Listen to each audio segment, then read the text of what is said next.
Bonjour à toutes, c'est Fab de mademoiselle.com, j'espère que vous allez bien. Une nouvelle vidéo avec Fab répond aux mademoiselles, avec plein de réponses j'espère. Vous avez été nombreuses à poser des questions. La première, c'est par rapport aux études que j'ai pu faire avant d'en arriver là. J'ai fait ce qu'on appelle un IUP, Information Communication. Alors je sais même pas si ça existe encore un IUP.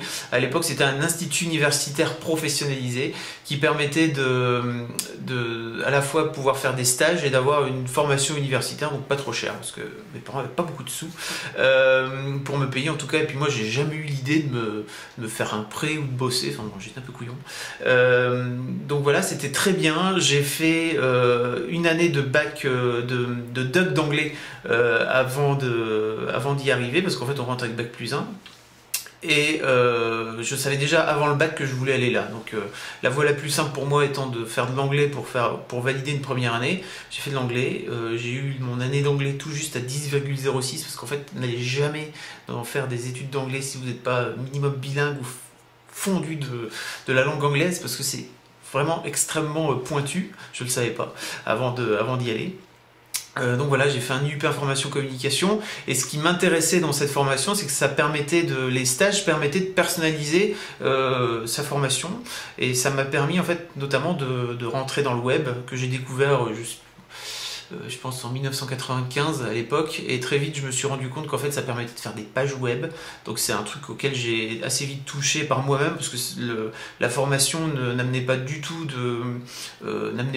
au web à l'époque, et c'est un truc que j'ai fait par moi-même.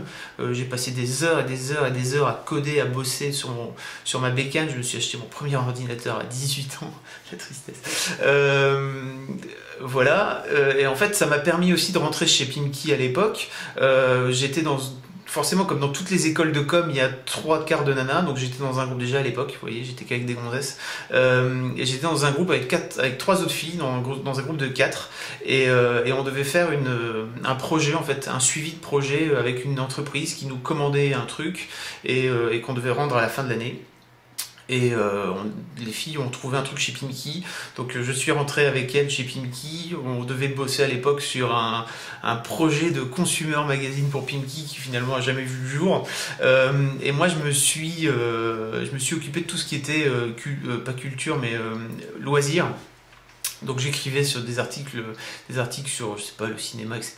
Et un jour j'avais écrit un article sur le web, et la nana à l'époque me dit bah tiens, tu t'intéresses à internet et tout, si tu t'intéresses, on cherche quelqu'un pour faire le site, parce qu'à l'époque il y avait personne qui s'en occupait.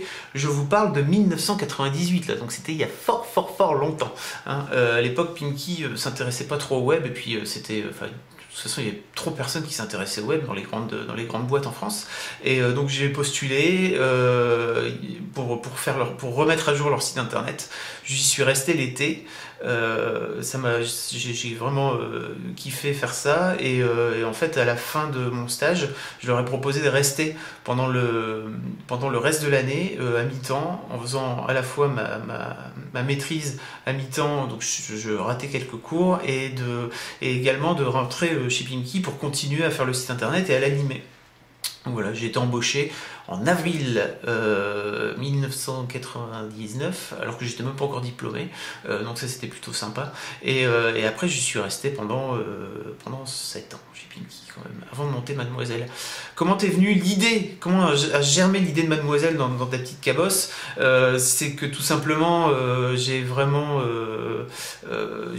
avec cette expérience là, il fallait bien que j'en fasse quelque chose, et ce qui était bien chez Move&Be et chez Pimkie, c'est que j'avais une liberté relativement totale de faire ce que je voulais. Le seul problème, c'est que je pouvais pas parler de sujets comme le sexe ou la politique ou la religion, parce que forcément ça mettait comment dire, ça mettait l'image de Pimkie dans la balance, et donc forcément je pouvais pas. Ça m'a assez vite manqué ça, et en fait suite au licenciement du big boss de l'époque, il y a eu tout un chambardement qui fait que je me suis très vite retrouvé à me dire bon, bah, faut que je parte. Voilà, donc je suis parti pour monter Mademoiselle.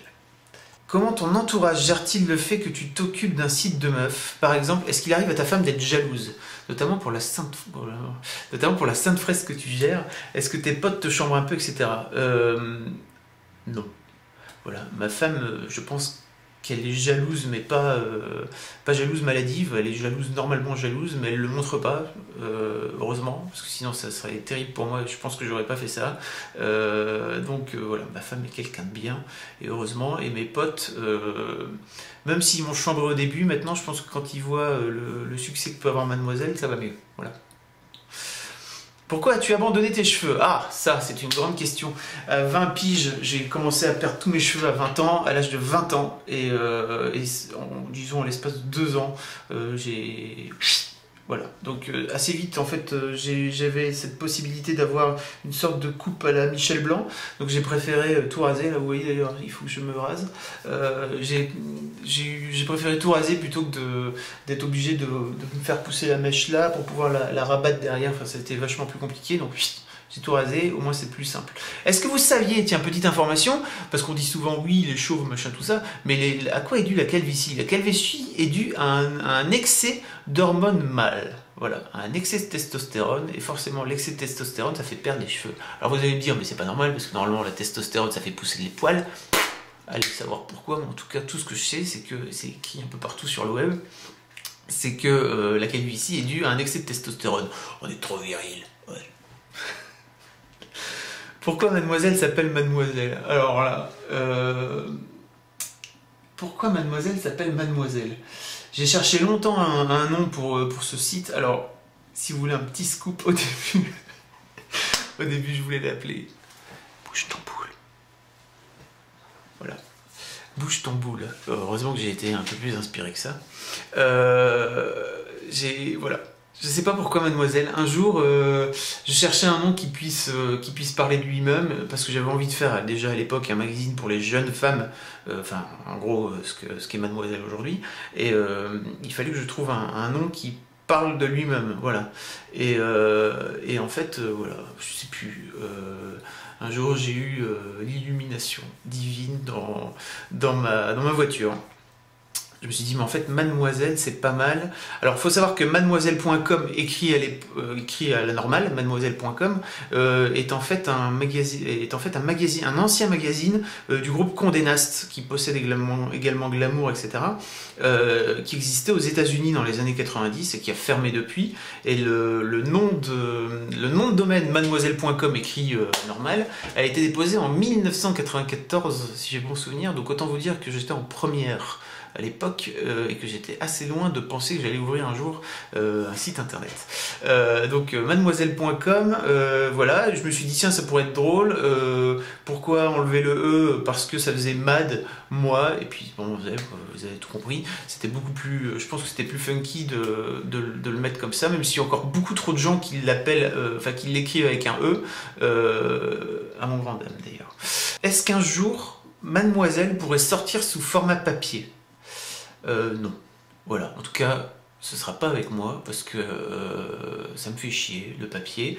Et en tout cas, ce sera pas moi qui le gérerai parce que c'est un tout autre métier. Comme je pense que les rédacteurs en chef et les patrons de magazines papier seraient incapables de gérer un site internet, d'un magazine internet à un magazine en ligne, le fait de gérer un magazine papier, c'est un truc qui n'a strictement rien à voir avec le fait de faire vivre un site internet au jour le jour. Il y a des tas de choses que je ne maîtrise pas et que je ne veux surtout pas maîtriser. Et puis surtout, un dernier truc, c'est que le papier, c'est très cher. Et que quand on voit des groupes, des immenses groupes comme Lagardère lancer Bi et Envie, et qui sont obligés à un moment donné de se dire, bah voilà, Envie, ça marche pas, alors qu'il y a eu des millions d'euros mis derrière, sur la table pour faire en sorte que le magazine soit connu, etc. Moi, c'est pas du tout le projet que j'ai envie de faire, quoi. Voilà. Est-ce que le site pourrait sortir un jour à l'international? On me demande beaucoup de nanas me demandent une version anglaise du site. J'ai plein d'américaines qui viennent me voir, qui m'envoient des mails en me disant quand est-ce que tu sortiras une version anglaise? Je ne comprends rien à ce qui est écrit sur Mademoiselle. L'idée pourrait me traverser l'esprit un de ces jours. Voilà. Je ne vous en dis pas plus. Parce que c'est pas, en même temps, c'est pas beaucoup plus pensé que ça, quoi, pour l'instant. Je retape mon petit mot de passe pour retrouver mes questions. Comment engages-tu les membres de ton équipe Où passes-tu les annonces pour proposer du taf ou des stages? Combien êtes-vous à bosser chez Mademoiselle? Et j'imagine que c'est assez indiscret comme question, donc si tu l'esquives, pas de souci. Combien en moyenne payes-tu les membres de l'équipe et combien gagnes-tu toi? Alors, je me paye pas beaucoup en fait, mais c'est pour une simple et bonne raison, c'est que j'ai pas besoin de beaucoup de sous et que voilà, ma femme gagne très bien sa vie et je préfère pour l'instant garder ces sous-là pour embaucher d'autres gens et pour développer le site plutôt que de me payer. Je suis pas non plus un philanthrope, c'est-à-dire que si demain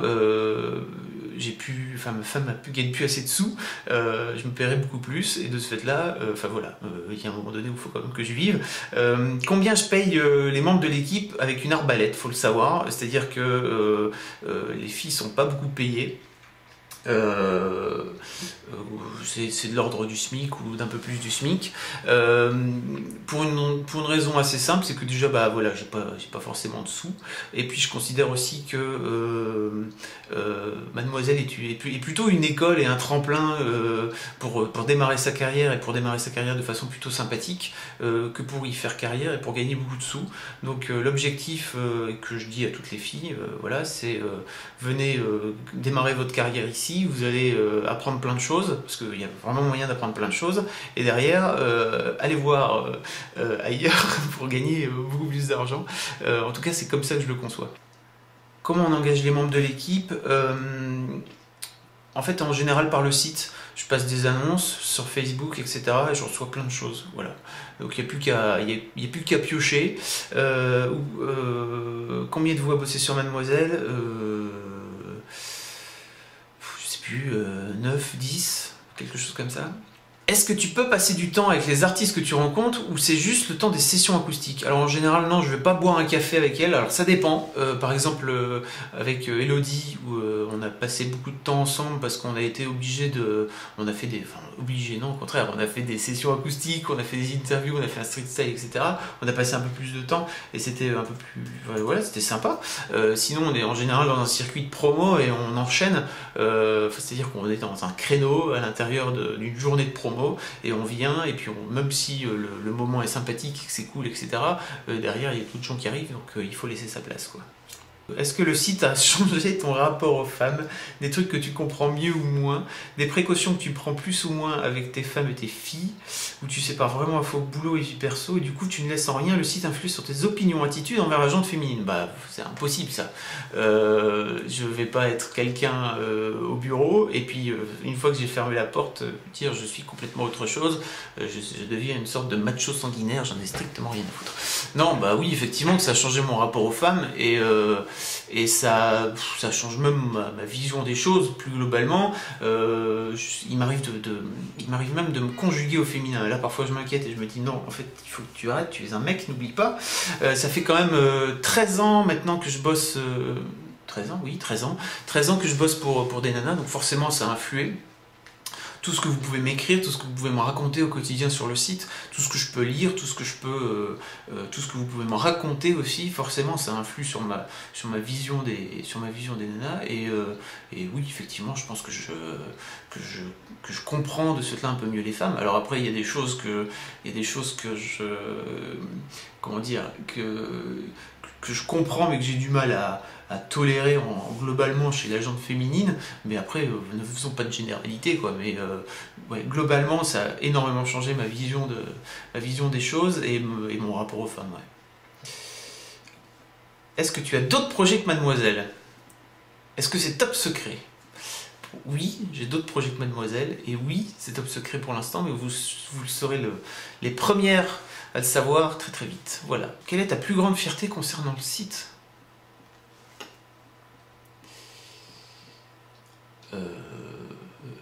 D'avoir eu les couilles de le monter un jour, de me barrer de mon job salarié et puis de me dire tiens, allons-y, allons tenter l'aventure.